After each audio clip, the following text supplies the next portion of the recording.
ఈ మధ్యన మళ్ళీ చంద్రబాబు నాయుడు గారి మాటలు వింటుంటే కొన్ని సందర్భాల్లో నవ్వు వస్తుంది, కొన్ని సందర్భాల్లో ఆశ్చర్యం వేస్తుంది. ఎందుకులే పట్టించుకో, ఎందుకు వదిలేద్దాంలేమని చెప్పి అనుకుంటే కూడా కొన్ని సందర్భాల్లో ఎందుకో తప్పకుండా మాట్లాడాల్సిన అవసరం ఉందని అనిపిస్తూ ఉంది. చంద్రబాబు నాయుడు వాస్తవానికి ఏది ఊరికనే మాట్లాడాడు, దాని వెనకాల ఏదో ఉంటుంది. తెలంగాణకు సంబంధించి, హైదరాబాద్ అభివృద్ధికి సంబంధించి చంద్రబాబు మాట్లాడే మాటలు చాలా హాస్యాస్పదంగా ఉంటాయి. కానీ దాంట్లో ఏదో మోసపూరితమైన విషయాలు కూడా ఉంటాయి. ఎందుకంటే ఆయన నిన్న మొన్న మాట్లాడింది, మహానాడులో మాట్లాడింది, అసలు అది తెలంగాణకి ఏమాత్రం సంబంధం లేని కార్యక్రమం అక్కడ. కానీ అక్కడ మళ్ళీ నిన్న మాట్లాడుతూ ఇవాళ భారతదేశంలో తెలంగాణ తలసరి ఆదాయం నెంబర్ 1 ఉంది, కానీ దానికి కారణం నేనే అని మాట్లాడడం. పదే పదే హైదరాబాదు నేనే అభివృద్ధి చేసిన. సరే, ఇవి చెత్త మాటలు లేని కొట్టేద్దామని అనిపిస్తుంది. కానీ ఒక అబద్ధాన్ని 100 సార్లు చెప్తే నిజమని నమ్ముతారు అని ఏదైతే మనం గోబెల్స్ సిద్ధాంతం గురించి వెళ్ళి మాట్లాడుకుంటున్నామో, గోబెల్స్ కూడా సిగ్గుపడే పద్ధతిలో ఉంటాయి చంద్రబాబు నాయుడు గారి పనులు, మాటలు. వాస్తవానికి చంద్రబాబు నాయుడు గారు సమైక్య ఆంధ్రప్రదేశ్లో పరిపాలన చేసిండ్రు. వారు మొత్తం కలిపి చేసింది 9 సంవత్సరాలు. 2004తోనే చంద్రబాబు నాయుడు గారి చరిత్ర ముగిసిపోయింది. సరే, వారంటే సీనియర్ నాయకుడిగా గౌరవం ఉంటుంది, అది వేరే విషయం.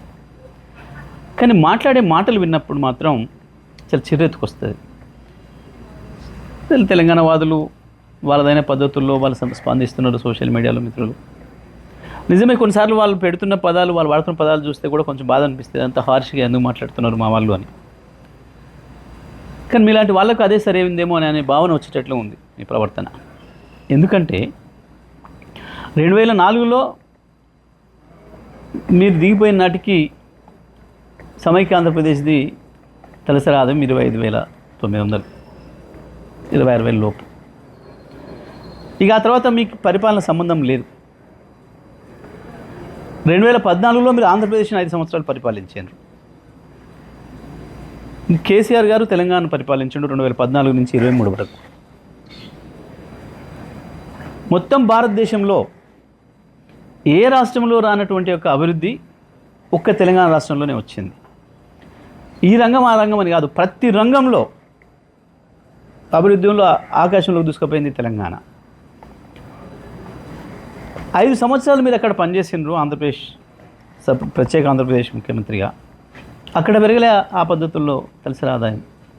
ఒక తెలంగాణనే సమైక్య ఆంధ్రప్రదేశ్ నుంచి విడిపడ్డ నాడు కేవలం 1,12,000 తలసరి ఆదాయం ఉంటే ఇవాళ 3,60,000కి వచ్చింది, 3,70,000కి వచ్చింది దాదాపు.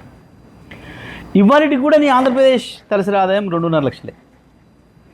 చంద్రబాబు నాయుడు గారు దీనికి సమాధానం చెప్పాలి. మీరు నిజంగా మీ పరిపాలన అంత గొప్పదే అయితే ఎందుకు మీరు ప్రత్యేకంగా పరిపాలించిన ఆంధ్రప్రదేశ్లో తలసరి ఆదాయాన్ని అభివృద్ధి చేయలేకపోయారు? ఆంధ్రప్రదేశ్ మీద మీకు ప్రేమ లేక కన్నా ఎందుకు లేదు 4 రోజులు ఉండి వాడుకొని పారేసే రాష్ట్రం కదా, మళ్ళీ ఎట్లాగా హైదరాబాద్లోనే వచ్చి డెవలప్ అయ్యేది, హైదరాబాద్లో కదా ఉండేది అన్న భావనతోనే ఏమనుకోవాలి మిమ్మల్ని?